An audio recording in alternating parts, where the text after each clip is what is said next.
Bueno, vamos a empezar entonces nuestra reunión de hoy. El tema es Lacan con Marx, el grafo del deseo en clave capitalista. Durante las 4 primeras clases del seminario 16, Lacan, en el año 68, un año muy agitado en Francia y en el mundo,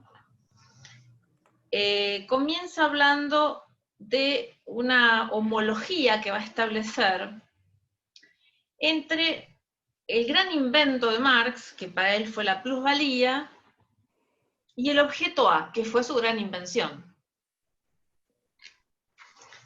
¿Qué ocurre? El capitalismo estaba en ese momento muy cuestionado, digamos, por el contexto histórico, por el contexto social, las huelgas, los estudiantes, los trabajadores. Y a Lacan se le pedía que tomara partido. Se le pedía que tomara partido de una manera digamos, de protesta, querían que se involucrara en la protesta. Él firmó, según he leído en biografías, 2 manifiestos, digamos, se sumó a 2 manifiestos, y en la última clase del seminario 15 hizo huelga. Pero ya en el seminario 16, directamente recurre a su gran matema, su gran formalización, que es el grafo del deseo. Recién en la clase 3. En las primeras 2 clases recorre otras cuestiones, y acá repite una maniobra argumental que yo había tratado en una introducción que hice al grafo del deseo en una clase que ustedes encontrarán en YouTube. Primero formaliza con el grafo del deseo el chiste como función social, en el chiste en Freud, con un esquema de letras griegas, y después sustituye al gran otro del chiste, al gran otro que da sentido al chiste, a la comunicación, lo sustituye por la madre para formalizar el complejo de Edipo en el grafo del deseo. ¿Qué hace ahora para hablar de capitalismo, para hablar de plusvalía? Sustituye o ubica al gran otro en el grafo del deseo como el otro que es el mercado. Define al gran otro como el mercado. Y plantea que el mercado está constituido de significantes, porque el capitalismo tiene la lógica de un discurso, según él plantea. Es muy interesante porque piensa al mercado en una lógica. Y dice, y ya voy directamente a la cuestión, voy a ser sintética porque quiero, como tenemos de invitada a Agustina Saubidet, que ha investigado a Lacan con Marx, cuyo paper yo les reenvié para que pudieran ir leyendo como estado de arte de este tema. Voy a ser sintética en lo que voy a plantear respecto al grafo del deseo en clave capitalista. Después Agustina va a retomar la articulación Lacan-Marx. Ella la ha investigado en perspectiva. Yo la voy a tratar específicamente en el grafo del deseo y muy brevemente. Les decía entonces que el gran otro, el objeto, el gran otro, es el mercado en Lacan, según plantea Lacan, la homología que hace. Y hace un razonamiento muy interesante. Dice, si la plusvalía, que es el trabajo impago del trabajador, el goce perdido, el goce cedido por el trabajador, es el efecto del mercado como lógica de discurso, el objeto A es el efecto de lo que el sujeto pierde en la lógica del significante, en el inconsciente. Homologa al objeto A, a la plusvalía, y lo nombra plus de gozar, en estas 3 primeras clases del seminario 16. Esta homología es muy interesante porque es la misma maniobra que hace con el complejo de Edipo. ¿Qué ocurre? En pleno año del Mayo francés, año 68, la formalización más lograda que tiene Lacan en el seminario 16 es su grafo del deseo. Es la formalización de la que Lacan está realmente orgulloso. ustedes sabrán que las fórmulas de la sexta asociación se van a poner a punto en el 20, aunque se vienen trabajando desde el 9. Los 4 discursos los va a elaborar un año después, o sea, lo que más logrado tiene Lacan hasta este momento es el grafo del deseo, que después va a volver en el 24, cuando se lo utiliza para formalizar un fin de análisis, un pase.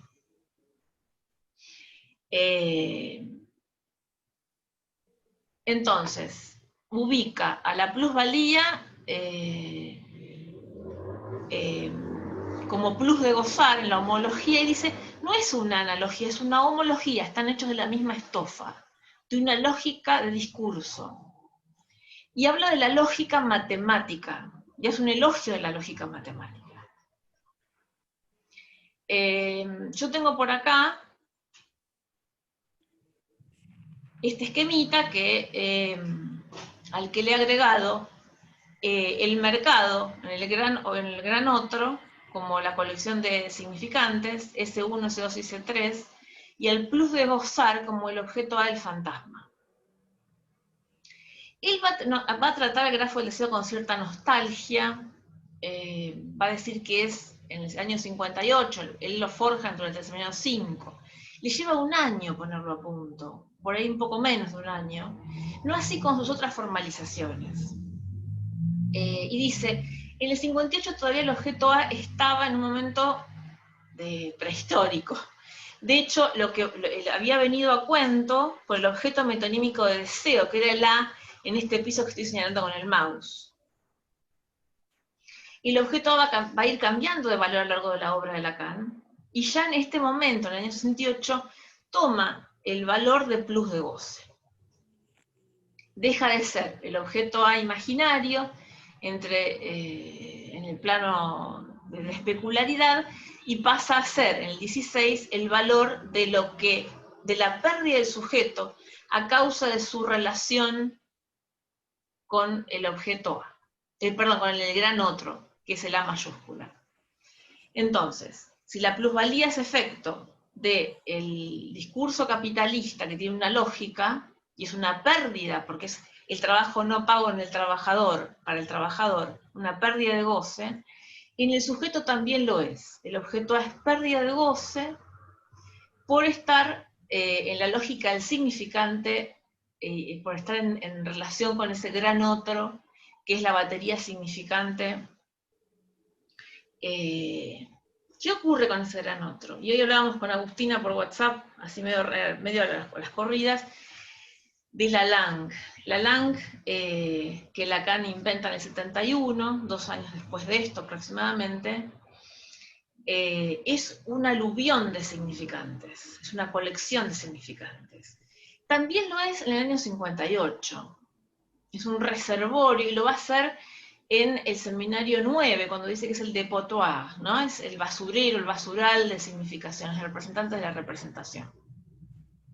O sea que Lalande va todavía, aunque no está puesta a punto en este momento, en el 68, va a llevar poco más de 3 años hasta que la pueda enunciar, la pueda producir como un concepto ajeno a la lógica del significante, aunque está formado por esos unos sueltos, ¿no?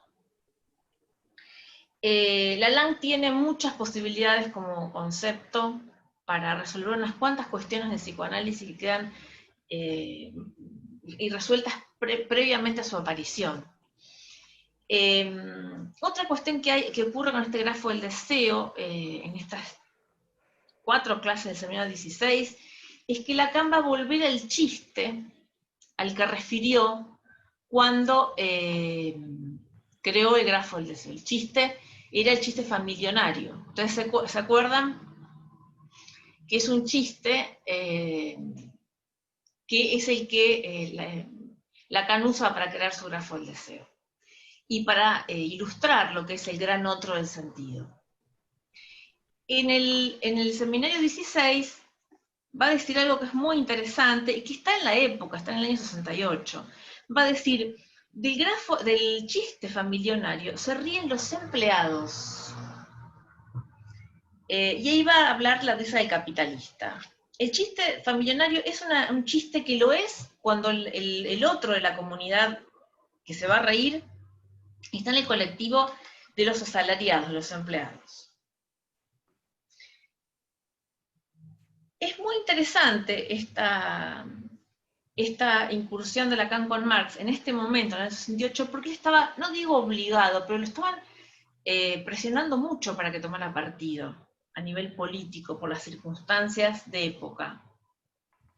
Y él lo que extrae de Marx esencialmente es, porque después hace una distinción entre lo que fue el comunismo y la teoría del capital.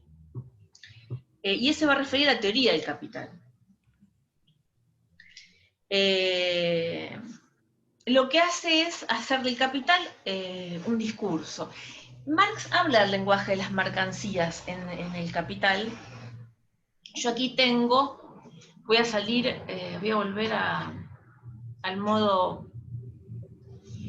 Yo tengo esta edición, no sé con qué edición ustedes han leído El Capital, esta edición crítica del siglo XXI. Y la risa del capitalista, que siempre fue un tema bastante urticante entre psicoanalistas a causa de este seminario de Lacan, está en la página 235 y 261. Yo tengo recuerdo a Germán García cuando hablaba de esto en sus cursos, y yo tengo la página donde está la risa del capitalista. Perdón, Elena, Sí. ¿cuál tomo? ¿El primer tomo? Sí. Ok. Tomo 1, página 235 y 261.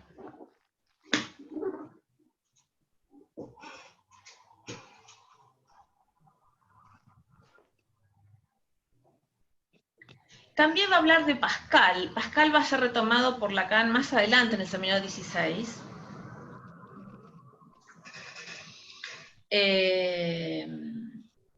Y otra cuestión de la que habla Lacan, aparte de hablar del otro que es el mercado, habla de sujeto capitalista. Y habla de discurso capitalista, aunque todavía no está formalizado el discurso capitalista. Porque está diciendo, el capitalismo es un discurso que tiene una lógica. Después lo va a formalizar como el discurso capitalista. Y ahí hay una vieja polémica si el discurso capitalista es un quinto discurso, no lo es, etc. En la página 48 del seminario 16, que tengo aquí,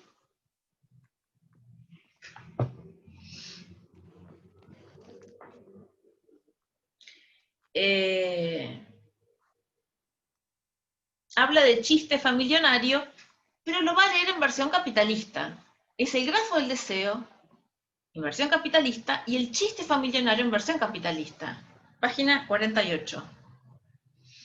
¿Dónde está el punto sensible de esta familionariedad? Escapará cada uno de los que lo transmiten. Se trata precisamente de esta novedad que introduje en nuestro discurso y que en esta ocasión no dudaré en trasplantar a este campo, a saber, el sujeto capitalista. ¿Cuál es la función? ¿Qué son sino empleados los que pasan entre mallas de la red de hierro que constituye lo que tan insuficientemente capta la noción de la explotación de algunos hombres por otros? Quiero decir, los que no están atrapados en uno u otros dos extremos de la cadena de explotación. Si este chiste hace reír es porque cada uno de los interlocutores que se encuentran en el pasaje de la amable risa del familiarmente se siente, sin saberlo, concernido como empleado o, si se quiere, como implicado en el sector terciario. Verán que aquí Lacan no es eufemístico para hablar del explotado, ¿no? Del trabajador explotado. Una gran sorpresa que me llevé cuando empecé a investigar la intersección entre psicoanálisis y trabajo, y un autor que yo divulgo cuando enseño psicopatología de trabajo es a Christophe Dejour, crítico, freudiano, psiquiatra crítico del sistema capitalista, es que lamentablemente el psicoanálisis se enseña separado de la economía política. Es muy llamativo. Cuando yo empecé a divulgar esta actividad, que es una actividad que tiene humildes alcances, porque es leer de nuevo las 4 clases del seminario 16, y pensar, dejar la pregunta abierta, por ejemplo, del mercado, que está constituido por normas, leyes, saberes significantes, Hoy, 2020, en plena pandemia, el mercado hoy no es el mismo que el año pasado. Entonces, poder preguntarnos, este discurso capitalista, ¿cómo se constituye hoy en la pandemia? Es una pregunta abierta que nos merecemos. Quiero decir, a la luz del psicoanálisis, de lo que Lacan mismo hizo en el 68, que fue un año tan convulsionado, con este esquema que abrió. Pero lo llamativo es que la gente cree, los psicoanalistas, que no leen a Lacan en directo, creen que Lacan nunca habló ni de política, ni de economía, ni de trabajo. Y esa es mi gran sorpresa.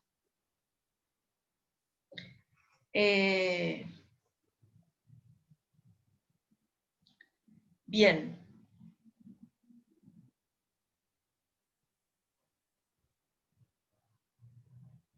¿Qué le permite a Lacan recurrir al grafo del deseo en este momento y de esta manera? ¿Qué le permite a Lacan recurrir a su viejo, a su mejor formalización hasta ese momento? Después el nudo Romeo en la tercera tal vez sea otra gran formalización de Lacan, una de las más logradas. Yo creo que en mi lectura el grafo del deseo y el nudo en la tercera son las más logradas de sus formalizaciones. ¿Qué le permite a Lacan pasar por el grafo para después, en este momento, y recurrir al Capital de Marx para pensar el capitalismo como un discurso, como una lógica? Le permite el deslizar del gran otro, vamos a compartir de nuevo pantalla, del gran otro, de este gran otro que está hecho de significantes, ¿sí? Que es un aluvión de significantes, que fue la madre en el complejo de Edipo y ahora es el mercado en el capitalismo, pasar a lo que después va a ser el discurso del amo y del inconsciente. El objeto A, que acá está en el fantasma, y que es el plus de gozar a partir del año 68 de estas clases, estas tres primeras clases, ya fue formulado como un real del lenguaje en el seminario 14, cuando él formaliza un proto discurso del inconsciente. Eso yo lo comento en una clase que dicté, una introducción al algoritmo de la transferencia, que también está en YouTube. Ahí muestro cuál es el antecedente en Lacan del discurso del amo y del inconsciente. Piensen que para poder pasar el discurso del amo y del inconsciente un año después, en el seminario 17, fue menester hacer del grafo del deseo un grafo en clave capitalista. La pregunta que a mí me interesa formular a raíz de estas tres cuestiones, el otro como un otro del mercado, un otro que es el mercado, ¿no? Como una colección de significantes. El sujeto capitalista, que es este sujeto que en relación a este gran otro que es el mercado, está relacionado al plus de gozar del fantasma. Ustedes ven que con esto se va armando la lógica, el discurso del amo y del inconsciente. El S1 es el amo, el S2 es el saber, y va a decir Lacan, el saber en el mercado es el precio. El precio, tal como se conoce en el Capital de Marx, Lacan lo sitúa como un S2. Y el objeto A es el plus de gozar, y está el sujeto capitalista, en el piso, debajo del S1. Digamos, mientras describe el grafo del deseo en clave capitalista, ya está ubicando los cuatro elementos del discurso del amo. El sujeto capitalista, como les decía, es otra formulación de Lacan en la página 35 del seminario 16. El chiste familionario es un chiste entre empleados, está hablando de los explotados, digamos. Y la risa del capitalista es lo que también sitúa como un modo de goce articulado en esta lógica de discurso. Me interesaba detenerme en esta cuestión porque el grafo del deseo también, no solamente se enseña Lacan lavado de economía política, lavado de capitalismo, lavado de trabajo, lo más esperable es encontrar que Lacan hable de Marx en el Mayo francés, en el año 68, sino que también se enseña el grafo del deseo lavado de esto que está en el seminario 16. El grafo del deseo se enseña con su versión del sujeto, que es un escrito publicado en 67, pero que en sus textos coleccionados, pero que surge antes, ¿no? Se introduce el grafo del deseo por un escrito que es una síntesis, cuando en realidad debiera introducirse, según mi planteo, en seminarios 5 y 6, con la referencia a Freud. Y Freud también habla de empresa y capitalismo en su libro del chiste. O sea, mi intención es poner a circular lo que ya está, no es que lo invento yo. Simplemente enseñarlo lavado a Lacan es una picardía enorme, porque si los psicoanalistas debemos estar a la altura de la época, hoy más que nunca, en este año tan terrible, en distintos niveles, ¿no? Es fundamental que podamos pensar este gran otro del mercado. ¿Cómo está constituido hoy? ¿Qué reglas de juego tiene el mercado en este momento que estamos pasando? Porque sabemos que las empresas no son las mismas, hay algunas que han perecido, hay otras que han surgido de la nada. La misma empresa Zoom por la que estamos dando en este momento, hoy, yo no sé cuánto estará facturando en este momento.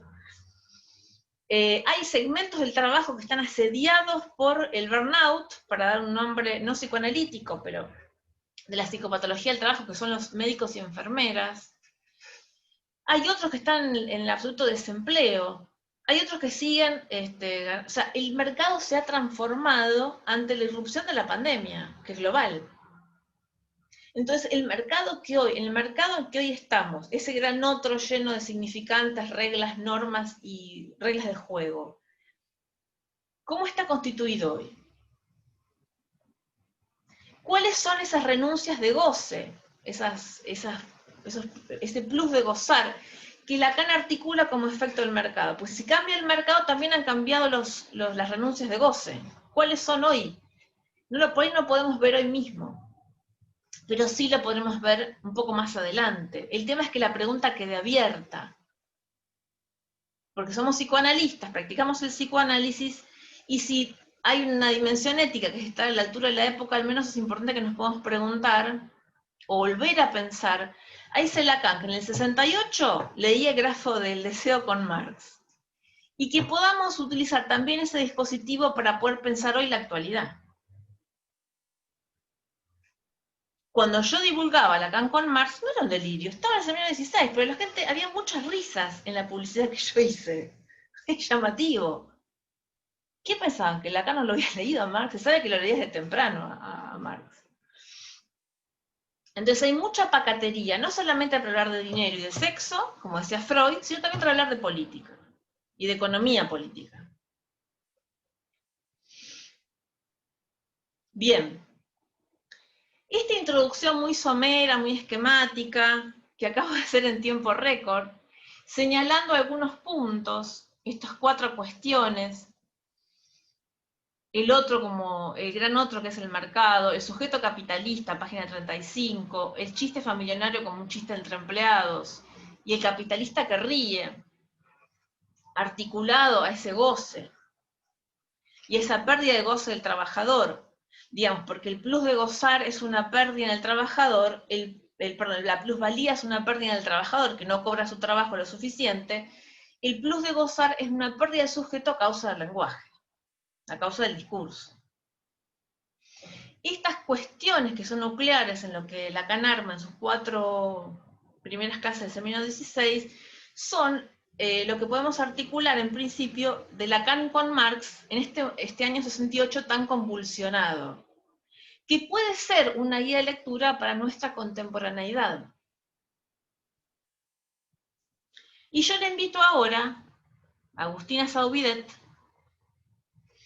que ella continúe con estas articulaciones de Lacan con Marx que ha investigado en su investigación académica. Yo les mandé el paper de ella en 2018 y le pedí, y ella aceptó, en tiempo récord, que se sume a este encuentro, esta conversación, para poder compartir lo que ella ha investigado, especialmente en la articulación Lacan-Marx, más allá del 68. ¿Está bien, Agustina? Perfecto.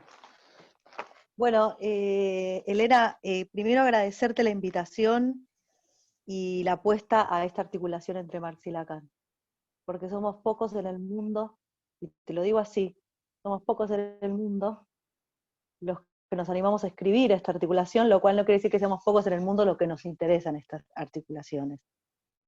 También creo que hay gente que lo articula sin saber que está articulando a Marx en su clínica.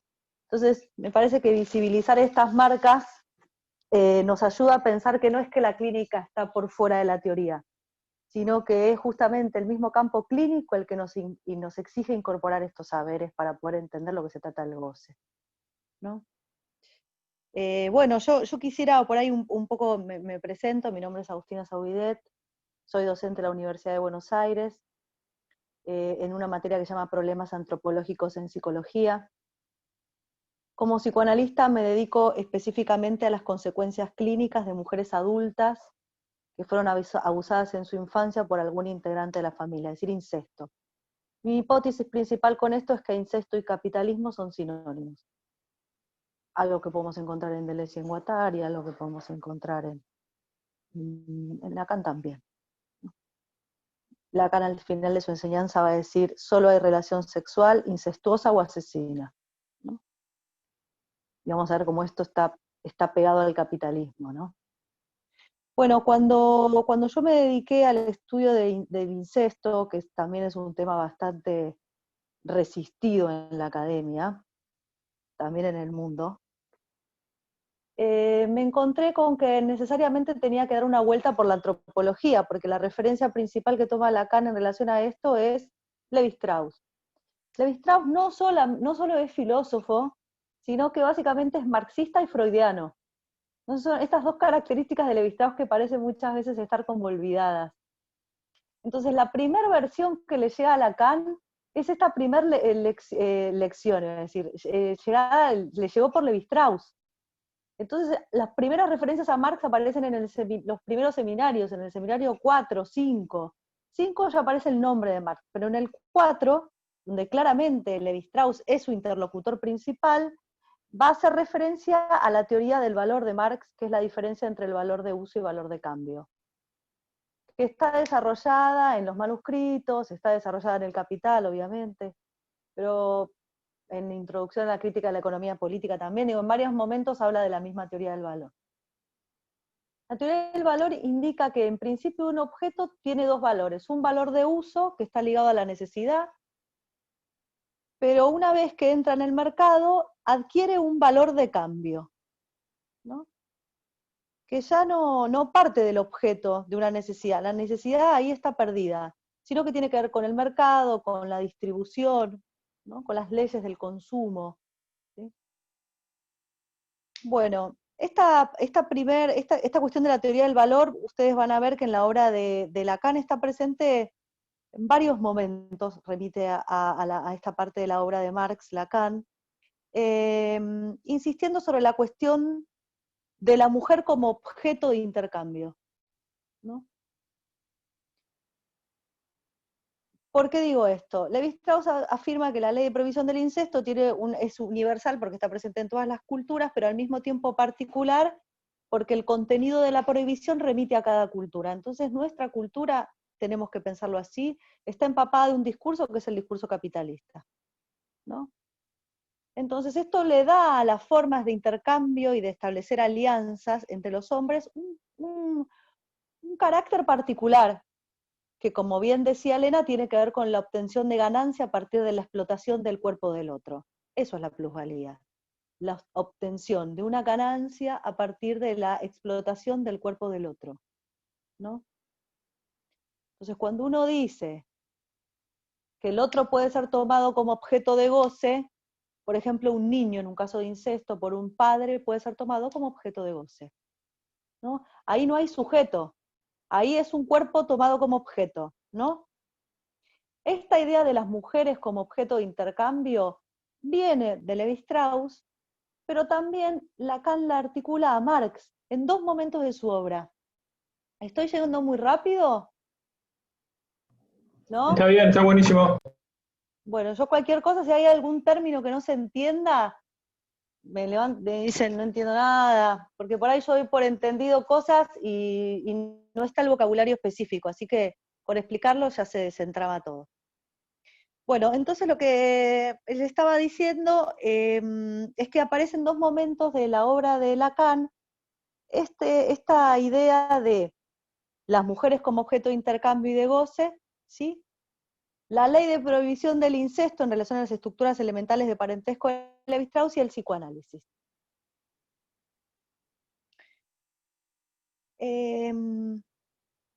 Como muy bien decía Elena, hay una época que tiene que ver con el Mayo francés, que de alguna manera lo presionan a Lacan para que visibilice su articulación con el inconsciente. Y lo dice, visibilice, es decir, que identifique. Ya para esta altura, estamos hablando de fines de los 60, la influencia para llegar a Marx es Althusser, es el principal traductor. Y Althusser es el que divide la obra de Marx como un primer Marx, poeta, joven, teórico, y un aspecto del Marx más político, de praxis. La referencia que va a usar Lacan todo el tiempo es el Marx teórico, no el Marx político, ¿no? Entonces, para poder hacer esta traducción al inconsciente, va a tomar un concepto central del estructuralismo, que es la idea de relación. Y llega a decir Lacan, el primer estructuralista es Marx. Eso en algún, si quieren después les digo bien en dónde está, pero en algún momento de la obra Lacan habla de él como el primer estructuralista. Bueno, hasta acá espero que vaya todo bien, voy a avanzar un cachito más, espero no aburrirlos demasiado. Entonces, Marx dice que para poder pensar cómo produce una sociedad, tenemos que ver su estructura. Está compuesta por tres elementos: la fuerza de trabajo, la energía para trabajar, ¿sí? Los medios de producción, los elementos que necesitamos para trabajar, y la fuerza de trabajo. Es decir, la fuerza de trabajo, los medios de producción y las relaciones de trabajo. Es decir, para saber qué modo de producción tiene una cultura, debemos ver estos tres elementos, ¿sí? La particularidad que tiene el modo de producción capitalista es que los medios le pertenecen a la clase que no produce. La burguesía son dueños de los medios de producción, y la clase proletaria lo único que tiene es fuerza de trabajo. La burguesía no produce nada, lo único que hace es sustraer el valor de la ganancia que produce la clase proletaria y la acumula para sí. Si nosotros nos vamos a Freud, cuando Freud dice los síntomas neuróticos se producen por acumulación y por privación, es una muy buena manera de pensar cómo Freud puede leer la relación del capitalismo, las relaciones sociales de producción que marca el capitalismo en el inconsciente. Fíjense que el inconsciente, la neurosis, opera así, o por acumulación de libido o por privación de libido. Hay una clase que está privada y otra que acumula eso de lo que le privó al otro. ¿Se entiende esto o lo dije muy enredado? ¿No? Digo como para pensar que tampoco Freud está tan lejos de Marx, ¿no? Porque hay que poder buscar eso también. Digo, Freud tiene un montón de joyitas en relación a esto. Bueno, la estructura, dice Marx, viene acompañada de una superestructura, que es el conjunto ideológico, ¿no? Es decir, las ideas que acompañan al modo de producción, ¿no? Entonces, la idea de propiedad que tiene el modo de producción capitalista es la propiedad privada, que no es cualquier forma de propiedad. Y Lacan la trabaja muy bien y la articula a los griegos, aunque parezca raro, creo que en el seminario 7 cuando va a hablar de la idea de bien, ¿no? Y las mujeres son tomadas en este sentido como un bien, como un objeto que tiene propiedad, que pertenece a un padre, que pertenece a un apellido, que pertenece a una casta, ¿no? No se goza de cualquier manera ni de cualquier forma, ¿no? Entonces las formas que establece el capitalismo de goce están ligadas a obtener una ganancia a partir del otro. La referencia, hay un texto muy interesante de un alemán, creo no es alemán, pero trabaja para la Universidad de Alemania, que se llama Tomzig, que se llama Homología entre Marx y Lacan, que lo súper recomiendo, porque la verdad que fue una alegría encontrar ese texto. En donde justamente cuando uno ve la noción de ganancia en el chiste, es la plusvalía, como muy bien lo decía Elena, ¿no? Es el proletario que a partir de su desgracia puede sacar provecho del burgués en el chiste millonario. Ahí está obteniendo, que no es la misma que la que obtiene el burgués del cuerpo del proletario, ¿no? Porque está en el chiste, está jugado a nivel de un discurso, diferente cuando explotas el cuerpo del otro en términos reales, como puede ser el caso del incesto. ¿Sí? Pero si uno lo analiza, el apellido es T-O-M-S-I-C,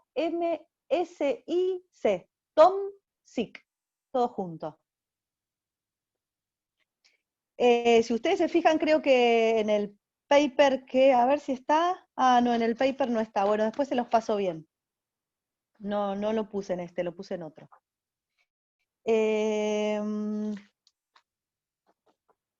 Bueno, hasta acá alguna duda. Quería hablar del beneficio secundario del síntoma. Es otra manera que podemos pensar de lectura de la plusvalía en Freud, por ejemplo. ¿Se acuerdan del caso Dora?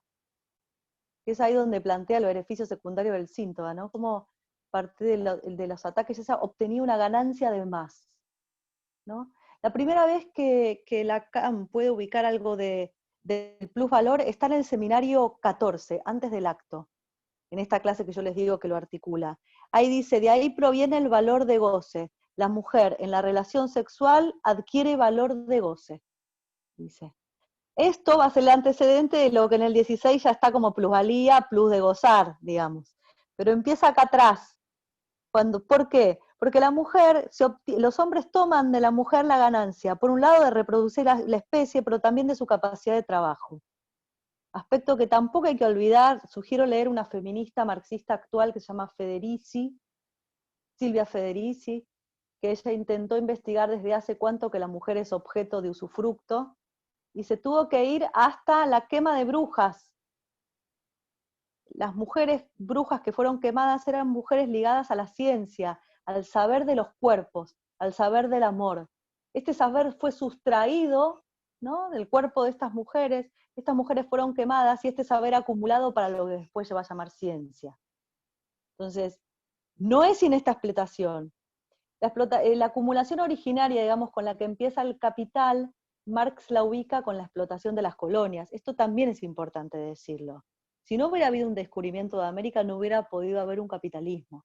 Porque capitalismo pudo haber si primero hubiera habido sustracción de goce de alguien, producción de otro. Y eso fueron la explotación de todas las colonias en Latinoamérica y después africanas, o sea, digo, con todas las formas imperialistas europeas, ¿no? Y es muy sutil porque cuando Marx trabaja la cuestión de la acumulación originaria, que es como el mito del capital, utiliza unas palabras que Lacan después utiliza, es que el sujeto no quiere sudar nada, no quiere trabajar nada, ¿no? Solamente quiere gozar, ¿no? Acá me parece sí importante poder hacer una distinción entre lo que es el goce y el plus de gozar. En francés usan dos palabras muy distintas para esto.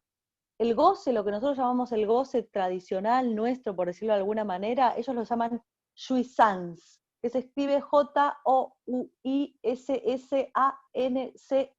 jouissance.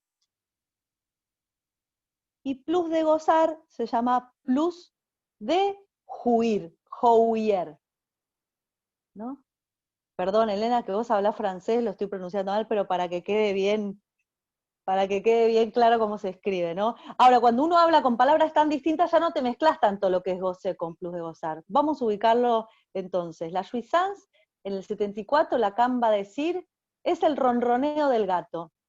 Cuando uno toca a un gato y lo acaricia, hay un bienestar, un goce de más en el cuerpo, ¿no?, que se produce por la caricia, por el amor, por la sensación de ser tocado. No produce nada ese goce, no es lo mismo que la plusvalía que sí produce. Este es un goce al divino botón, ¿no? El goce del artista. No gana dinero el artista con ese goce del cantar. Por ahí después lo puede volver mercancía su voz, no estamos diciendo que no, pero en sí mismo es como ese ronroneo, no tiene ningún sentido.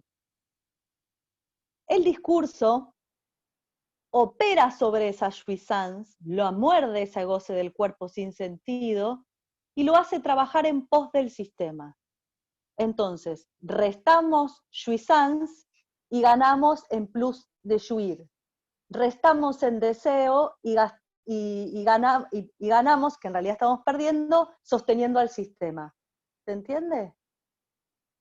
Así opera. Lacan, creo que es en el seminario 16 y creo que en el 17 lo vuelve a tomar, dice, el discurso opera para producir la plusvalía a partir de cierta sustracción de la jouissance, que la vuelve plusvalía para la ganancia del sistema, de lo que Elena decía el otro, ¿no?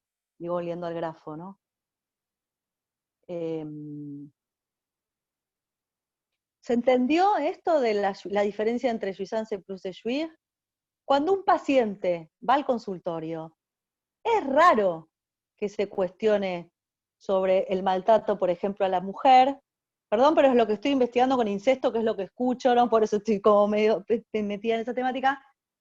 Es raro que se puede enojarse con el jefe, pero rara vez puede cuestionarse su lugar de ejercicio de poder, ¿no? Y en este sentido, como muy bien dice Freud, cuando el hombre siente que tiene poder, le resulta muy difícil no abusar de él, ¿no? Esto también es importante tener. Hay algo de esa ganancia del sistema, del modo cruel, que parte de la separación de los medios de producción y de la fuerza de trabajo, que de alguna manera se vuelve mortificante para el sujeto, porque está obligado a gozar de esa forma. La plusvalía para sostener el sistema no es lo mismo que el ronroneo. El ronroneo es quedarnos en casa haciendo fiaca, por ejemplo. Pero eso no produce nada, el sistema no le sirve. El sistema necesita que se produzca. Uno podría decir, la histeria de alguna manera denuncia todo el tiempo la castración del sistema. Me necesitas a mí para producir, ¿no? Por ejemplo. Al mismo tiempo que denuncia que el sistema no es total, ¿no? La castración del amo. El obsesivo, como yo siempre digo, es el mejor soldado del capital, ¿no? Trabaja para el otro y dice, cuando yo no esté, ya vas a ver cuánto valgo, ¿no? Cuando Lacan dice hombres y mujeres, se trata simplemente de una cuestión de valor, pero de valor de cambio, no de valor de uso. Porque el valor de uso ligado a la necesidad con el lenguaje lo tenemos perdido. Solo es valor de cambio. Porque estamos en el sistema capitalista, esto también es importante decirlo. Porque, como bien dice Rité Sebasco, que fue la encargada de traducir la obra de Levi Strauss, Lacan también pensó en otras formas no capitalistas de intercambio, que son las del potlatch, que también están en Lacan. Están en el seminario 4, 5, si yo mal no me equivoco, y en el seminario 19 las vuelve a retomar, en relación a lo que es dar y a lo que es perder. El sistema capitalista no quiere perder nada. El amo que goza no quiere perder nada. El padre que viola a su hija no quiere perder nada. Porque las mujeres en el modo de producción capitalista y en los sistemas en general son objetos de intercambio, deben ser perdidas. Los padres deben resignar el objeto goce, ¿no? Sin embargo, esto no pasa. Y hay muchas maneras en donde los cuerpos de los niños, niñas, niñes se encuentran usufructuados por los padres, obteniendo una ganancia en el malestar, en el síntoma, no lo sueltan. Y uno dice ahí, ¿jouissance o plus de jouir? Se lo pregunta, ¿no? Porque hay que hacer como un ejercicio en la cabeza con los pacientes. ¿Eso es goce o es plus de goce? ¿Está gozando de más? ¿No? Acuérdense del obsesivo con las vueltas que da para el trayecto del deseo y que sí, que va bien. Yo les digo, ¿jouissance o plus de jouir? ¿No? Digo, porque es una muy buena pista clínica para saber cuándo un paciente está pudiendo componer con su singularidad. Por ejemplo, un artista, ¿no? Yo tenía un paciente así de estos obsesivos que daban un montón de vueltas, y un día, en paralelo, siempre se quejaba de su trabajo, en paralelo se armó un programa de radio, nada que ver a lo que hacía, nada que ver. Y ahí hubo algo del orden de la restitución de la jouissance. Empezó a gozar con su voz en el afuera, y ya no era quejándose del jefe. Dejó de sostener al jefe y se puso a hacer lo que quería hacer, que era radio. Había sido el sueño de toda su vida. Ahí, por efecto, justamente Lacan dice esto, la especificidad que tiene, no es que, que la historia empezó con Marx, dice, lo que es nuevo con Marx es que él pudo visibilizar que hay un mercado de trabajo, y el único discurso que es capaz de desenlazar los efectos de la jouissance sobre los efectos del plus de gozar sobre la jouissance es el psicoanálisis. Voy a intentar volverlo a explicar de una manera sencilla. El gato quiere ronronear. El discurso sistema lo muerde y le dice, a partir de ahora vas a tener que trabajar 8 horas diarias. Lo que producís me lo quedo yo y no te quejes. El trabajo del psicoanálisis permite cuestionar eso que enlazó en principio a la jouissance y la hizo perder, entonces le hace, ahora lo hace, el movimiento lo hace al revés, hace que el otro pierda, que esté castrado, que deje de sostenerlo, y él pueda hacer algo con su propio goce. ¿Se entendió mejor o es re berreta lo que acabo de explicar? Más o menos, está bien, no fue lo más lúcido, Si pero... querés te acompaño con Lacan, mirá. El psicoanálisis solo aparece como síntoma en la medida en que un viraje decisivo del saber en la historia, no digo en la historia del saber, o de la incidencia del saber en la historia, ya concentró, si puedo decirlo así, la función que define el objeto A para ofrecérnoslo, para ponerla en nuestro alcance.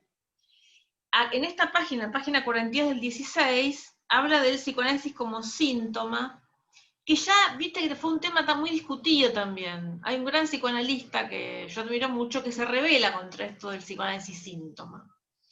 En la medida en que el analista es objeto A, en el discurso analítico, se vuelve incómodo, se vuelve aquello causa que justamente denuncia lo que vos estás diciendo.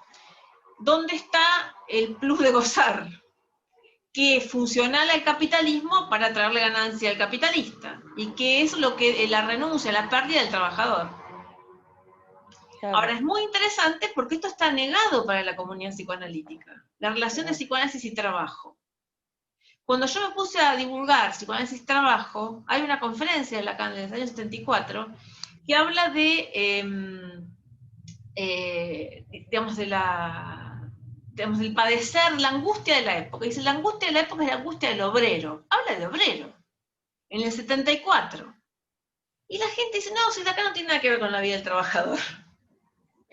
Es notable la negación que hay en la articulación. Yo lo vengo escuchando hace 6 años por lo menos, cuando me metí a indagar entre el psicoanálisis y trabajo. Y también hay algunas traducciones muy tendenciosas, que por ejemplo han cambiado algunas palabras por otras y han transformado la palabra obrero por otra.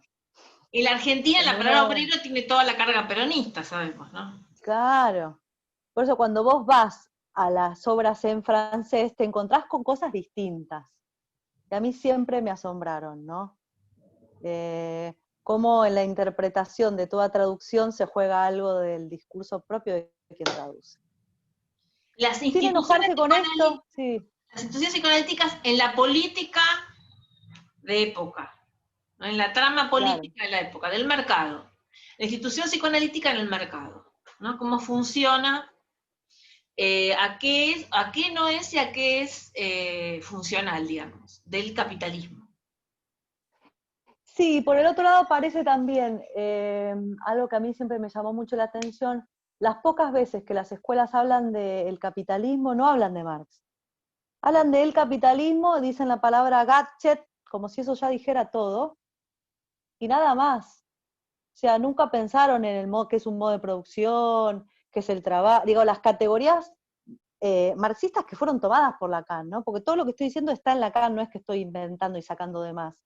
Esto está presente en diferentes formas, a veces más camufladas, otras veces más evidente, pero si no tenés el código del lenguaje de Marx, se te escapan. Porque Lacan es muy, en ese sentido, te pasa un guiño muy chiquito. Ahora, cuando el psicoanálisis dice el capitalismo, a mí no me queda tan claro que sepa lo que está diciendo. Y ahí me parece que nosotros tenemos que volver a insistir con que tiene que ser vuelto a leer Marx, ¿no? Hay un libro de Marx, y con esto quiero terminar para por ahí dejar espacio a más articulaciones, pero no quiero dejar de nombrarlo. Hay un texto súper clínico de Marx que se publicó hace relativamente poco en español, que se llama Acerca del suicidio. Que es un texto que para mí es, primero que es un Marx Vos lo como citás en antes tu del paper, Capital. lo encontré en Sí, tus publicaciones. sí, es maravilloso ese texto. En donde es un Marx clínico. Toma casos de suicidios y los analiza, ¿no? Toma el caso que a partir de un comisario francés, él agarra y compra el libro del comisario francés y lee los casos del comisario francés. Y lo que ahí todo el tiempo se denuncia es cómo las mujeres forman parte del inventario de los hombres, cómo los hombres que no son reconocidos socialmente se suicidan, toma casos de incesto, toma diferentes casos, tanto de hombres como mujeres, para mostrar cómo el aumento de la locura y del suicidio directamente está relacionado con el aumento del capital, digamos, el aumento, la expansión del capitalismo, ¿no? Me parece que es importante decir esto porque en Argentina y en Latinoamérica y en el mundo, pero diría en Argentina las estadísticas son muy llamativas, así como aumentaron los femicidios en el mundo, también aumentó los suicidios en jóvenes varones. Yo siempre pienso que el femicidio es a las mujeres lo que el suicidio es a los varones, ¿no? Entre los 15 y 27 años se están matando un montón de chicos, ¿no? En una edad donde el deseo, uno podría decir, debería componer, debería ser, debería generar lazo. Esto no está pasando. Y esto, leído en las coordenadas marxistas, es avance del capital, y cuando digo avance del capital, digo pérdida del lazo social, pérdida del lazo comunitario, el club, el amigo, el barrio, ya no hay eso. Y si no hay eso, no hay afuera de la familia, no hay afuera erótico, no hay con qué, ¿no? Uno podría decir que la psicosis de alguna manera queda como medio relegada de la generación de plusvalía también, que a mí me parece importante ubicar esta cuestión, ¿no? Como cuando yo decía recién que las estructuras clínicas tenían que ver con posicionamiento del capital, la locura psicótica o esquizofrénica no produce dinero, salvo para los laboratorios, a veces. La histeria, la perversión y la neurosis sí producen plusvalía. La perversión se sabe bien hacer con eso, yo diría, ¿no? Hay una diferencia. Lo que quiero decir es que responden al sistema. La psicosis, en todo caso, es el punto que más lo cuestiona radicalmente, porque la histeria denuncia, pero se queda sosteniendo al amo, digamos, ¿no? En cambio, la psicosis sí se logra correr, denunciar, ¿no? De manera paranoica, de manera fragmentaria, ¿no? De cada cuerpo armará y lo narrará de diferentes formas, ¿no?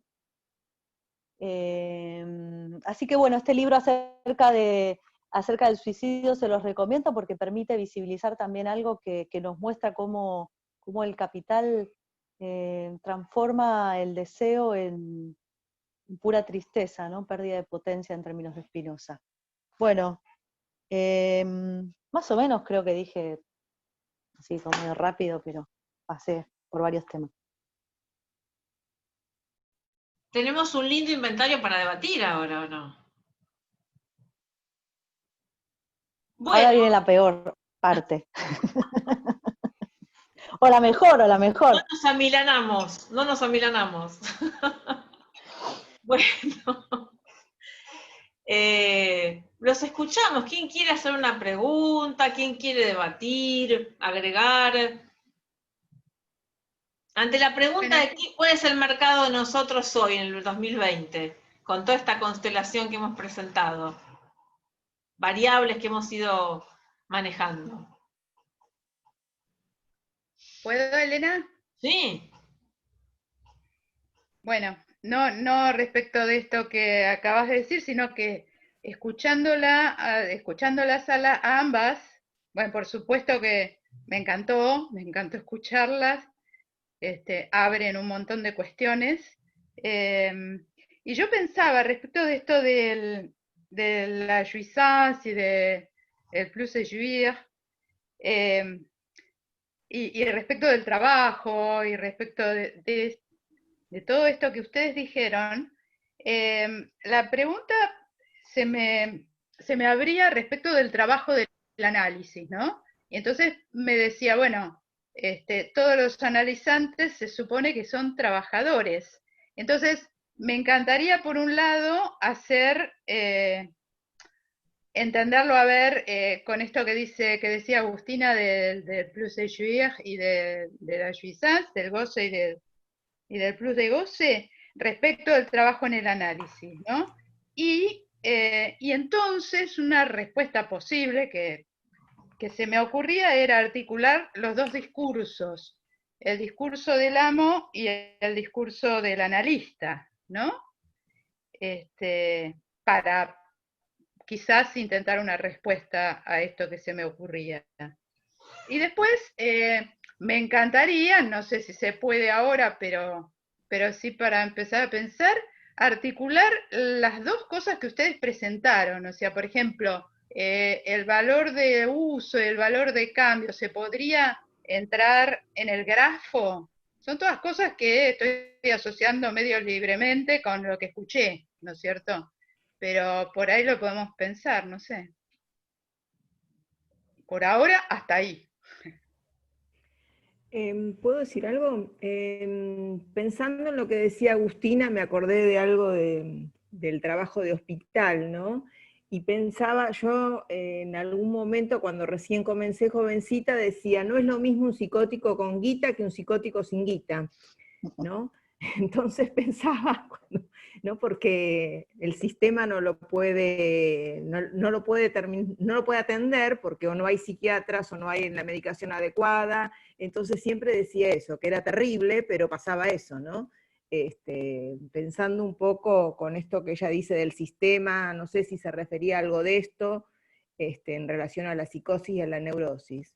Pero bueno, siempre pensé eso, ¿no? Como que, bueno, los psicóticos los veía en los hospitales que andaban boyando, ¿no? Por ahí, porque, bueno, sí, boyaban. Por algo se los llamaban pacientes caños, ¿no? Sí. Y siguen llamándoselos así, ¿no? Exactamente, entonces me parecía terrible eso, ¿no? Entonces pensaba eso, no era lo mismo un psicótico con guita que sin guita. Sí. Lamentablemente, ¿no? Agustina. Yo quisiera, perdón, responderle primero a Patricia, si no se me arma un marulo en la cabeza de 28.000 preguntas que pueden llegar a surgir. No sé si 28.000 es un montón, pero primero por ahí contarle algo a Patricia en relación a lo que ella decía.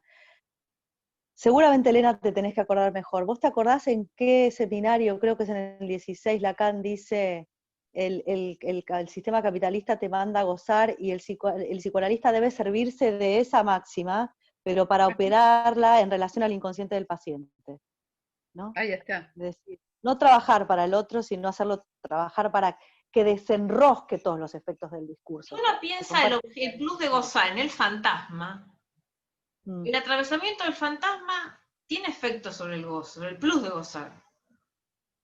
Realmente. Es el dispositivo que hace que el sujeto tenga efecto sobre su plus de gozar del fantasma.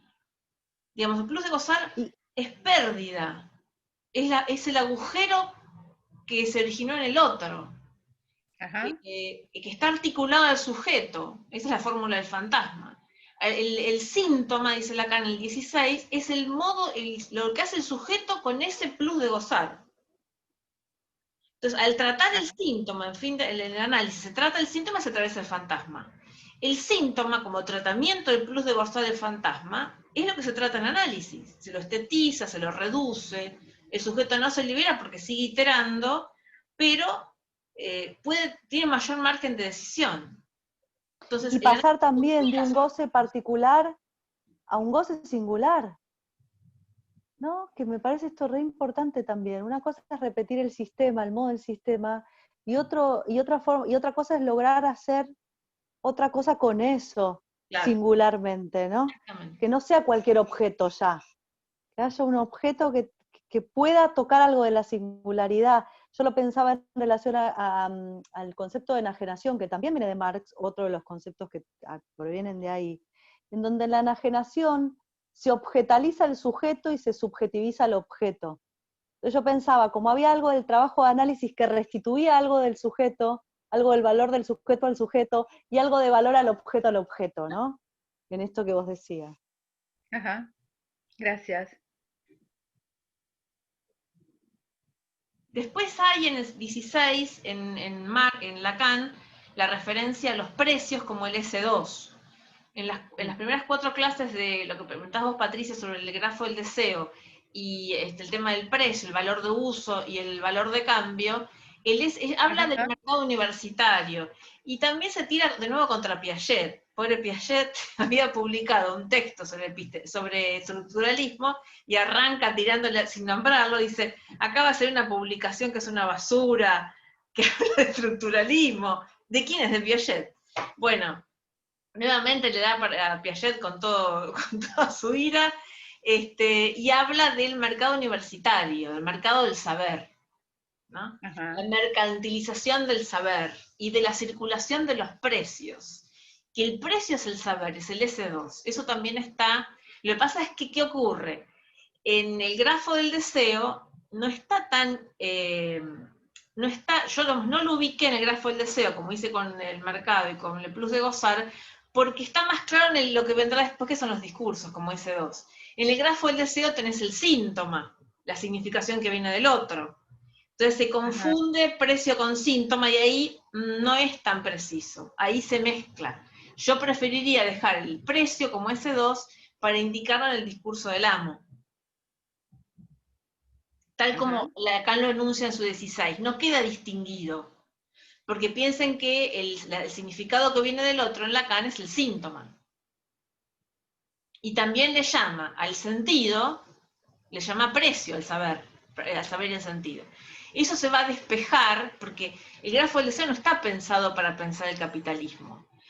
Recurre al grafo del deseo, porque es el mejor grafo que tiene. Es lo mejor que tiene para pensar en ese momento, en el 68. Después decantan los 4 discursos y el discurso capitalista. Como matemas, como cuadrípodos. Ahí tiene grafo del deseo, que es a lo que recurre, que es lo más logrado que tiene en ese momento en términos de formalizaciones. Claro. ¿Alguna otra Igual a mí me pregunta? pasa Silvina, con la topología. Yo creo que con la topología ahí todo tiene otro cuerpo, ¿no? Porque te lográs sortear un poco el discurso. Claro. Pero también uno podría pensar que el capital rompe los borromeos, rompe los anudamientos, ¿no? Y los vemos en algunos casos muy devastados, ¿no? Por lo menos en los casos de incesto que yo veo, ¿no? Silvina había preguntado en el chat, Silvina Caviglia, ¿cómo piensa la pérdida del lazo social en función del capitalismo en este contexto de pandemia y aislamiento? ¿Habría diferencias en relación a un contexto fuera de la pandemia?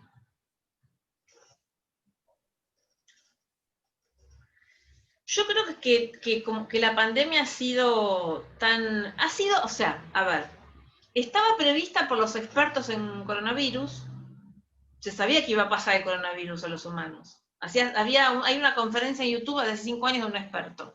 Y el mismo Bill Gates hablaba del colapso del sistema sanitario también hace 5 años atrás. Bill Gates también la tenía prevista, que cuando hubiera una pandemia,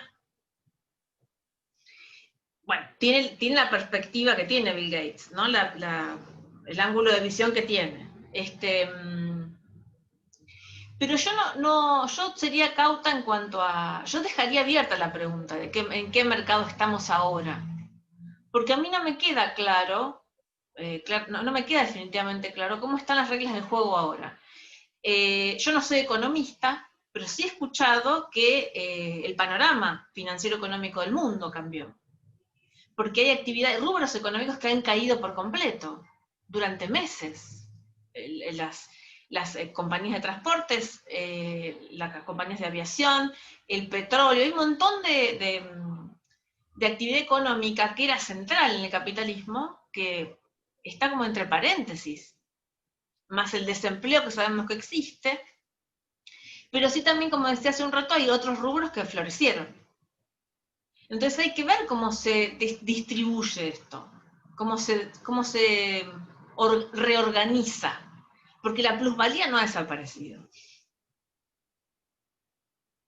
Que hayan desaparecido algunas empresas o algunos capitales se hayan disuelto, no significa que el capitalismo haya colapsado de ninguna manera.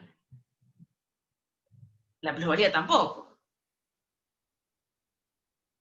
Así como el contexto de encierro, con todas las disputas que trajo, recrudeció algunos síntomas o estilos subjetivos, y nadie enloquece de golpe por la cuarentena, digamos, no rompe ninguna estructura ni cambia ninguna estructura súbitamente, digamos, las estructuras son las que son los síntomas, son las que organizan a los sujetos. Entonces, en términos de la lógica del discurso capitalista y la lógica de la plusvalía, yo no creo que haya cambiado esa lógica. Hay actores que han cambiado el capitalismo, pero no me parece que hayan cambiado ni la lógica de la plusvalía, ni que se haya descubierto, vayamos a nacer alguna organización nueva en este momento, organización económica, digo yo. No parece que eso ocurra. Pero no soy economista, lo digo como psicoanalista y pensando este modelo de Lacan del capitalismo como discurso. No, sí, de acuerdo completamente con lo que decís. Pero bueno, me interesaba introducir algo de esto en función del contexto, y bueno, como empezamos hoy la charla, ¿no? Teniendo en cuenta el contexto, ya, tratando de no olvidar el contexto, teniendo en cuenta que hay que estar inmerso en el contexto en que estamos viviendo, y que obviamente esto trae algunas diferencias o algunos cambios o algunas maneras diferentes de pensar algunas cosas. Me interesaba puntualizar eso, a ver qué, digamos, qué pensaban ustedes, las que están dando esta charla maravillosa y súper clara. Aprovecho para decirlo que me encantó la exposición de las dos, muy, muy buena.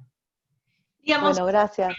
Muchas gracias. Mi idea no sé si vos lo compartís, Agustina, es abrir, primero es poner a circular el tema, digamos, sacar los velos. Tenés el micrófono trabado. Que digo, esto también es sacar el psicoanálisis del closet. Exactamente.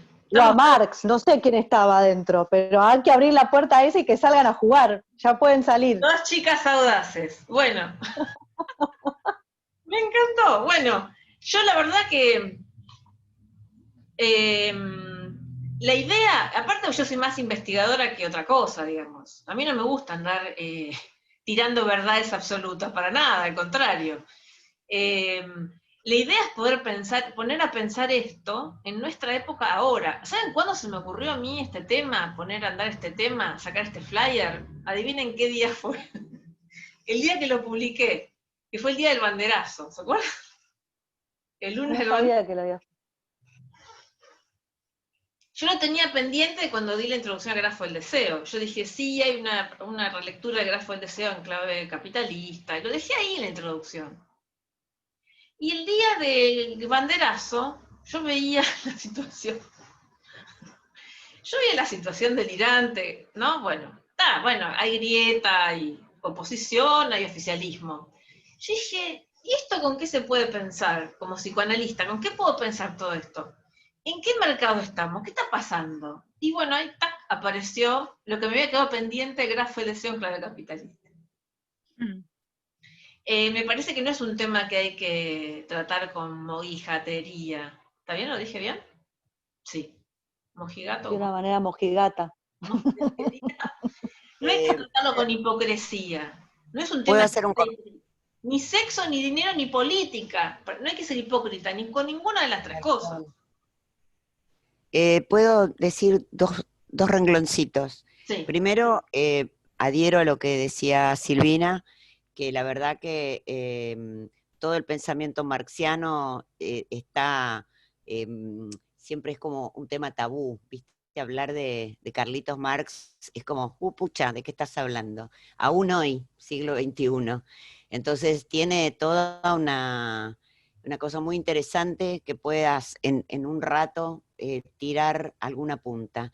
Y además, desde el lado del psicoanálisis, me parece súper rico, porque eso, salir del closet no solamente, sino poder establecer relaciones con la comunidad, digamos, no quedarse encerrado en el cristal, en el castillo del psicoanálisis, y me parece que puede ser súper rico para intercambiar. Muchísimas gracias a las dos.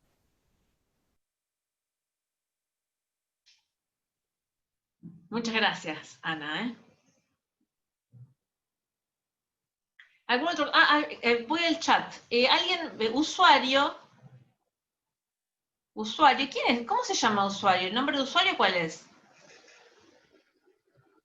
¿Sería posible sustituir los términos utilizados en el grafo del deseo, todos con términos propios de la crítica? Todos. Hay que reemplazarlos todos. Darío Se Díaz. develó el misterio, se develó el misterio. Fuiste un misterio hasta que entraste, ahora que Yo tenés tenía nombre, miedo pero de Darío, usuario, digo, no será un hacker. casi te Hola, hola, no, echamos antes de ingresar. discúlpeme. Estoy muy contento por la ¿Podría? articulación. La verdad que en el año 2006, detrás en una contratapa de un libro de Atilio Borón, que hizo una antología de escritos marxistas, una selección de escritos marxistas hasta la época, se me ocurrió escribir el grafo en los términos de sujeto barrado, una C barrada al estilo de la clase proletaria, la conciencia de clase, el plusvalor, bueno, lo que sabemos.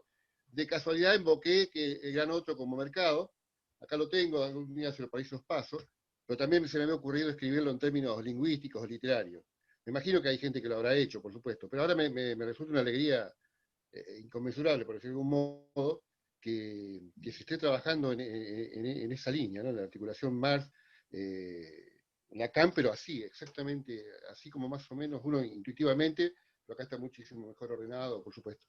Y he sido maestro de grado durante años, y he asistido a la patologización, psiquiatrización, desprecio, para decirlo así de algún modo, no de todo el mundo, pero en muchos gabinetes que se les llama, o equipos de orientación escolar, ausencia total del psicoanálisis y la estigmatización incluso de la chiquitinada por el lado de la dislexia como aquello que se llama un trauma recuperable, ¿sí? Como en algún momento la esclavitud en el fin del siglo XIX norteamericano se le llamaba drapetomanía, ¿sí? Una enfermedad que tenía la gente de color de querer ser libre, pero era recuperable, por supuesto, con unos buenos latigazos y una buena instrucción, el negro terminaba reconociendo que, bueno, que era un enfermo y se podía recuperar. Asimismo, toda una orientación de las neurociencias y nos indica que el chico o la chica que cambia la A por la E está enfermo, es un trastornado, pero se lo puede recuperar, se lo puede recuperar con una cierta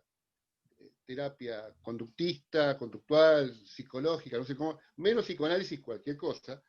Y es, la verdad que es remar contracorriente porque hasta el Ministerio de Educación asume, o hay fundaciones que influyen, con todo respeto, porque es un profesional destacado, y incluso respetable, que se llama Facundo Manes, tiene una fundación que influye muchísimo en esta idea, por ahí con algún acierto, pero está muy, muy metido esto de que el disléxico es un enfermo, un trastornado, una enferma, una trastornada, que se la puede recuperar.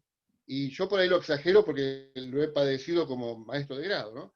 Pero todos los santos días de mi vida, escuchando esto, que el pibe que es disléxico, la piba es un enfermo recuperable. Me pareció que por ahí también, con aquello de tú de Juir, o que el psicótico, la psicótica, o la esquizofrenia, son denunciantes de esto, bueno, si no podíamos también incluir, entre otras tantas, porque hay muchísimas enfermedades de los chicos y las chicas que han aparecido últimamente, que TGD, que no sé qué, trastornos por todos lados, bueno, también no sería una cuestión, casi un síntoma de este fenómeno, y había puesto por ahí también, si acaso, como la venganza, por decirlo de algún modo, del proletario o la proletaria a través del chiste que recupera ese plusvalor ahí, no podíamos incluir otras manifestaciones del proletariado, como puede ser de tanto desorganizarse alegremente en el medio de que todo se derrumba, la pobreza, la represión, la miseria, la villa, el barrio, el pobrerío, el AMBA, lo que le quiera llamar, aún ahí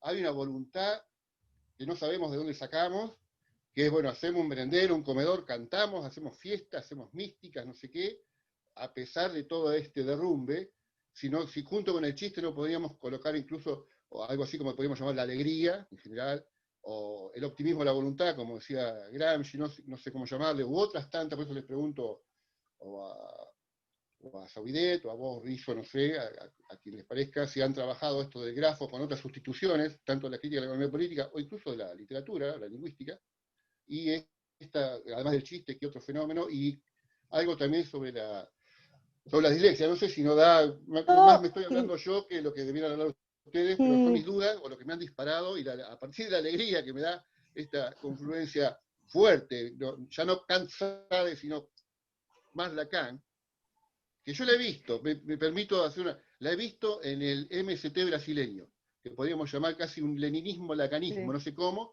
pero tiene un funcionamiento, estuve en años allá en la Florestan Fernández, funcionan casi como Lacan decía que funcionaban los ingleses, con equipos sin autoridad más que la tarea propia del grupo, y además después me doy cuenta, ¿no? Yo estuve en el 2007, pero con el tiempo me he dado cuenta, de que todas estas articulaciones que ustedes han puesto, de alguna manera funcionan allá en la construcción de la compañerada del MST brasileño. Bueno, y no digo más. Yo quisiera traer, porque lo del grafo la voy a dejar a la especialista, acá Elena es la especialista del grafo, pero yo quisiera traer una cita de Lacan que habla de la dislexia, y lo articula con Marx. Como para que estés contento, Darío, que eso que querías hacer, tenés una pista. Seminario 14. Dice, la lectura y la escritura son siempre una superestructura, es decir, es un aparato ideológico, ¿no? Cuando digo esto, que la superestructura, esto lo estoy diciendo yo, lo estoy diciendo Lacan, es siempre secundaria un modo de producir. ¿Sí? La lectura y la escritura son siempre una superestructura, una estructura secundaria. Si no se habla, es patología. Si no se lee, es analfabetismo. Esto lo está diciendo Lacan, ¿eh? Después de las últimas estadísticas de la UNESCO, en el 60% de la población del mundo este fenómeno existe. Hace falta no olvidar que esos fenómenos son fenómenos completamente diferentes. Es decir, que la lectura, ¿sí?, la escritura, reenvían desde ya a la base en el lenguaje hablado. Pero esto no quiere decir que la escritura es simplemente un espejo de lo hablado. Hay nuevos problemas que aparecen, y uno de esos problemas es la pregunta por el espacio. Fíjense cómo articula espacio, tiempo, dinero, ahí está el capital dando vueltas, ¿no? La escritura no es solamente temporal, es también espacial. Y eso que aparece es la cuestión de derecha a izquierda. Esto introduce una cantidad de principios nuevos desde el punto de vista, por ejemplo, de la estructura de la escritura.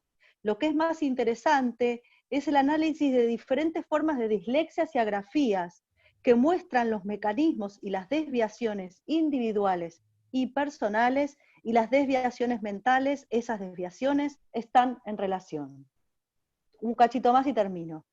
Para la cuestión de la relación entre los problemas semánticos y el problema sintáctico, cada vez que veamos la oposición de estos fenómenos a riesgo de devenir demasiado rígidos, en el dominio sintáctico se trata del orden de la combinación y de agrupamientos, pero cada combinación se opone a otra combinación posible, y la relación entre estos dos fenómenos sintácticos es un fenómeno semántico.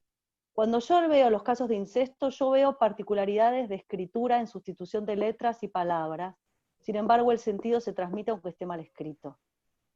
Hay algo de la gramática. Estoy en página 99 y 100, y ya te digo la clase, la del 1 de febrero del 67. Gracias.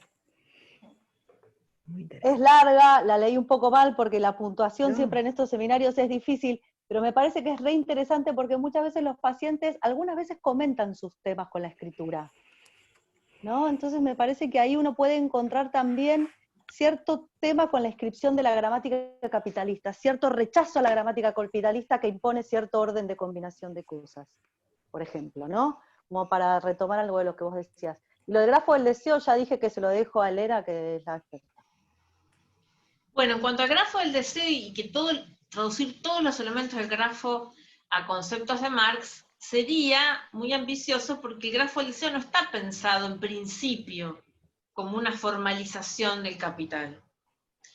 El grafo del deseo nace como una formalización de la función social del chiste en Freud, migra al complejo de Edipo, ahí gana un piso más, después lo aplica a histeria, neurosis obsesiva, después interpreta sueños y chistes en el 6, y la aplicación que hace a Marx, al capitalismo, es por vía del gran otro, que es la maniobra argumental de Lacan para aplicar el grafo del deseo es cambiar el gran otro, el A mayúscula inferior, sin barrar, por el otro del poder, que es la madre, la que da sentido, o el mercado.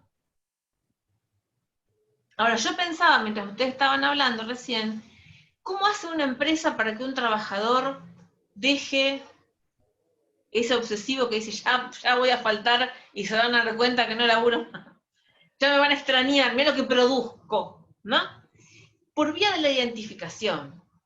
Es la identificación, la alienación, la identificación que es hasta sentimental. Y les tengo que recomendar la película que acabo de comentar en Facebook, que se llama Inhuman Resources o Dérapage, de Eric Cantona, el protagonista. Por favor, véanla esta noche. Esta noche es para ver esa peli si no la vieron. La serie, son 6 capítulos o 7, maravilloso. Como un sujeto que está en el desempleo y laburó 40 años dejándole la plusvalía, trabajando a pérdida para su empleador, que era una pyme que creo que desaparece.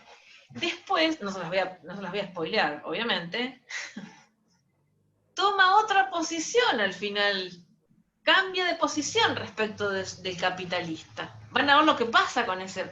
Es muy irónica la película, porque no es el trabajador desempleado víctima. Van a ver lo que hace después si la ven. Es muy interesante, porque ya no está identificado a su empleado, a su empleador como servidumbre, sino que cambia de posición. Y otra cuestión re interesante es que Lacan ha leído su grafo del deseo con Hegel, y ahora migra a Marx, que es discutidor de Hegel. Entonces, bueno, también es interesante, sería muy interesante ver ese pasaje del grafo hegeliano al grafo marxista. Es un interesante contraste. Ustedes saben que la teoría marxista surge en diálogo con el idealismo hegeliano. Entonces ahí es muy interesante el salto que pega Lacan, cómo manipula Lacan sus formalizaciones. Yo no me arriesgaría a decir que todos los elementos del grafo son traducibles a la teoría marxista, porque no fue diseñado para la teoría marxista. De hecho, como les decía recién, los precios que son el saber, es difícil de ubicar en el grafo, porque nos lleva a poner el precio en el síntoma. Y ahí no creo que sea precisa la homología entre precio y síntoma. No está dada así por Lacan. Ahí creo que le faltan elementos al grafo para poder ubicar cuestiones. Sí, en los discursos lo va a poder despejar. Así que creo que el grafo del deseo todo no se puede traducir a la teoría marxista de modo límpido, digamos. Viste que son, no forzamientos, son homologías Lacan, pero que no incluyen todo el grafo entero. La identificación, que es el ideal, sí podríamos incluirlo, en la medida en que un empleado, para trabajar, para producir plusvalía para su jefe, su empleador, se debe identificar. Tiene una relación al gran otro, el empleado, de alienación, de identificación.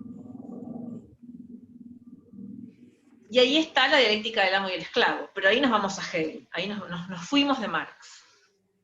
Sí, también para poder pensar, Rita Segato lo labura muy bien, ¿no? Dice, el hombre que es violentado por el sistema fuera de su casa una manera que tiene, esto lo digo yo en términos más freudianos, invierte la pulsión y vuelve activo lo padecido pasivamente, y en su casa, ¿no?, maltrata a sus hijos, por ejemplo, ¿no? Entonces a mí me parece ahí interesante como no es que hay uno que está en posición de víctima, como digo, el esclavo es tan amo como el amo tan esclavo, porque el amo sin el esclavo no se sostiene, y el esclavo sin el amo tampoco. Son las dos posiciones lo que se inscribe, porque lo que está inscrito en la subjetividad es la relación, y la relación tiene estas dos posiciones, ¿no? No siempre se pueden revertir, no son tan fáciles de revertir tampoco, pero la pulsión me parece que es un buen ejemplo para pensar algo de esto en relación al grafo del deseo. Lo pensé recién cuando vos lo traías, Elena. Claro, la voz pasiva y activa. Claro. Perdón, ya que vos nombrabas la serie esta, que me pareció tremenda, me acordé recién con lo que decía Agustina, de un cuento brasilero, en este momento no me acuerdo el autor, que lo que decías, ¿no? Esta violencia, es un hombre que tiene una empresa o es gerente, lo digo rapidito, es un cuento muy corto, muy fuerte, y él cuando está yendo a la casa mata gente en el camino, los atropella, y entonces llega a la casa relajado. Digamos, son poquitas páginas, pero muy contundente con esto que decías. Perdón, quería sumar algo respecto de lo que decía Ana. También la película American Psycho, ¿no?, plantea algo de esto.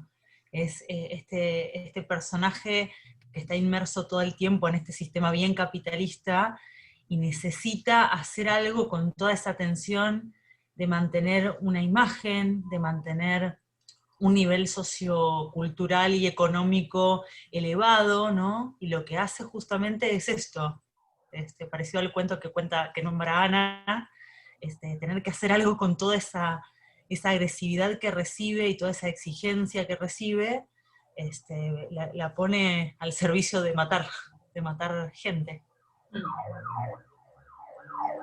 Esa es una novela, creo que yo no la pude terminar. Yo creo que ni la película ni la novela, creo que ni ninguna de las dos la llegué a terminar. Me fueron como medio difíciles de seguir, digamos. Me hacía... No podía, no pude. Es terrible, en los años 90, ¿no? Sí, el libro es anterior, y es, digamos, está hecho justamente con esta intención crítica. El protagonista es un corredor de bolsa, ¿no? Como ese, donde estaría... Baby boomer, ¿no? La época de los baby boomers. Creo que sí, que es Exacto. Exacto, que retrata a un baby boomer, si no me equivoco. Que mata a un indigente.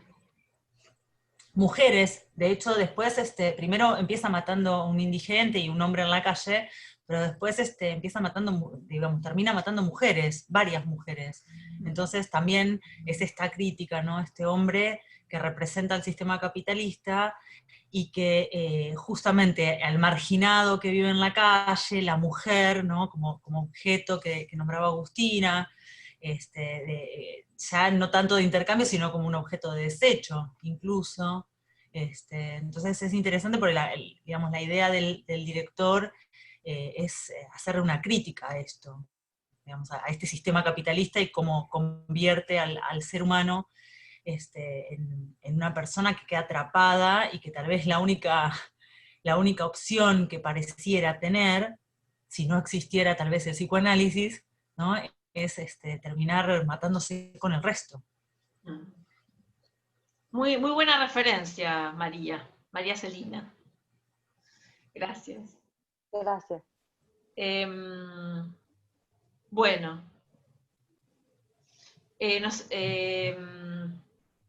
¿Algún otro comentario? ¿Alguna otra consulta?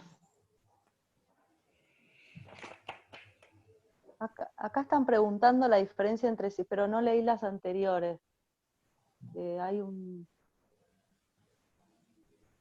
alegría, por ejemplo. Hay una par de mensajes, hay una que es ¿qué lectura se podría hacer sobre? Síntoma y síntoma. Vos estabas con esto, ¿no? Con el chat, porque yo recién lo acabo de ver. Sí. Síntoma y síntoma con H, desde la articulación Lacan-Marx.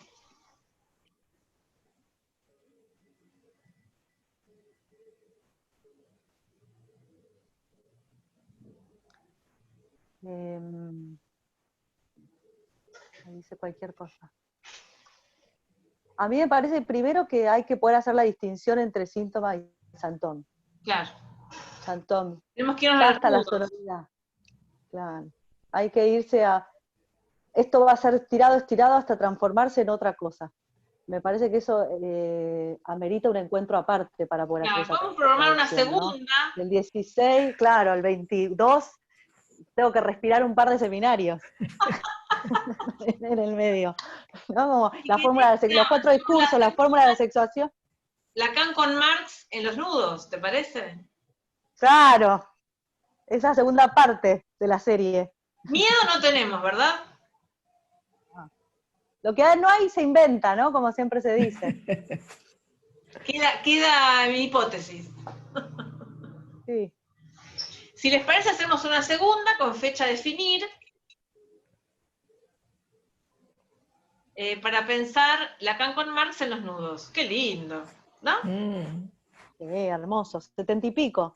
74, la parte más linda de Marx también, con Lacan. De 1921, yo estoy conectando, miren, el chip me está conectando. Está haciendo el croquis, ¿no? ¿Por dónde vas a ir?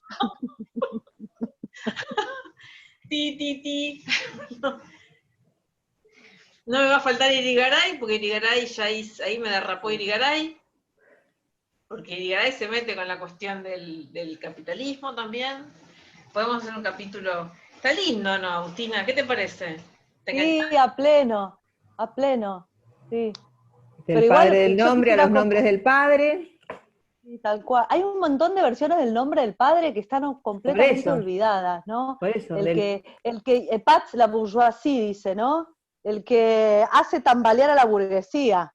Digo, hay un montón de cosas que no están contadas, me parece, ¿no? Tenemos que sacar a Lacan del closet con los nudos y Marx. Sí. Y con el padre. O hay una versión del padre más alocada que nadie quiere, pero que está. Por eso, del nombre del padre, el padre del nombre a los nombres del padre. Bueno, ¿les parece entonces que vamos para una próxima? Sí, dale. Lacan con Marx en los nudos. Buenísimo. Pero hablemos un poco más, Elena, antes, por favor, te lo pido. Compartamos mapa de ruta, porque si no, me pierdo sola. Si lo hubiera planificado, mire, se me ocurrió el día del banderazo. ¿Cuánto hace? Y bueno, es así. Se me ocurrió el día del banderazo. Y Agustina apareció de golpe. Yo para planificar, muy obsesiva no soy, parece. ¿No? Pero lo espontáneo tiene su gracia, ¿eh? Para mí estuvo re lindo. Yo te quiero agradecer, Elena, una vez más la confianza. No, me encanta porque aprendemos todos, compartimos.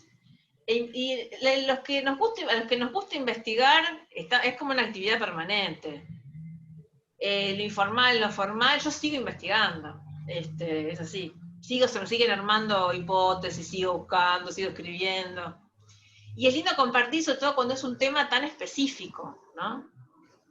Y tan raramente ocultado, tan velado, tan tapado, ¿no? Con tanta hipocresía o pacatería, como las dos cosas juntas.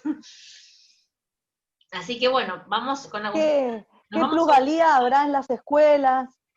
¿Qué plusvalía habrá en las escuelas? ¿Qué plusvalía habrá en la universidad? Esto hay que llevarlo a todos lados. El encuentro que hacemos acá es totalmente outsider, digamos, no estamos bajo ningún programa académico, enganchadas a ninguna institución en este momento, hablando entre las dos, es libre. Por suerte. Existen otras formas de intercambio no capitalistas. Claro que sí. Entonces, podemos hacer un segundo encuentro en momento a confirmar, y nos vamos a organizar un poquito más. Vale. Bueno, nos despedimos. Buenísimo. Muchas gracias. Muchas gracias. Muchas gracias. Buenas noches. Buenas noches. Chao. Muchas gracias, muy interesante. Gracias por participar a todos. Gracias de parte del usuario. Gracias. Gracias. Chao, Darío, gracias. Gracias, chicas. Excelente. Chao, gracias. Chao, chao.